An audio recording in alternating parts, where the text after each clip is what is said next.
Une poignée de main puis une signature. Entre l'Union européenne et l'Égypte, un accord de coopération sur les migrants vient d'être acté. Mais les leaders européens et Abdel Fattah el-Sisi se sont aussi penchés sur la future offensive israélienne à Rafah. Ils rejettent l'entrée de l'armée dans cette ville.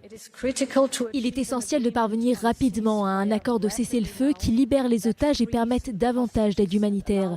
Je vous félicite pour vos efforts personnels, Monsieur le Président, dans les négociations pour y arriver. Nous sommes également très préoccupés par les risques qu'une offensive à grande échelle à Rafah aurait sur la population civile vulnérable. Cela doit être évité à tout prix. Rafah est l'un des bastions du Hamas dans la bande de Gaza. 4 bataillons du groupe terroriste y sont toujours déployés, mais plus d'1 million de Palestiniens déplacés s'y sont réfugiés après avoir fui les combats au nord de la bande de Gaza.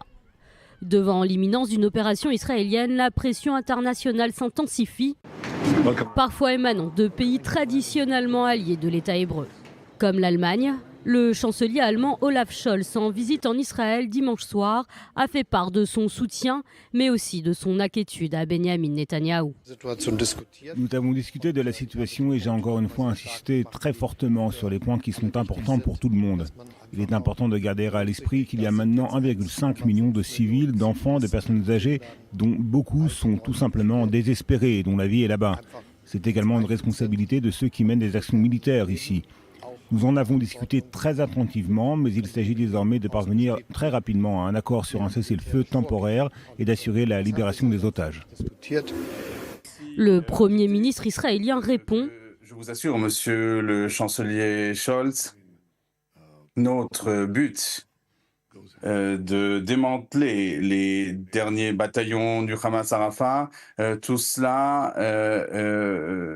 et se fera aussi avec l'évacuation de la population de la bande de Gaza. Nous ne le ferons pas tandis que la population est en place. Nous le laisserons partir parce que notre souhait de limiter les victimes collatérales n'a cessé de nous guider.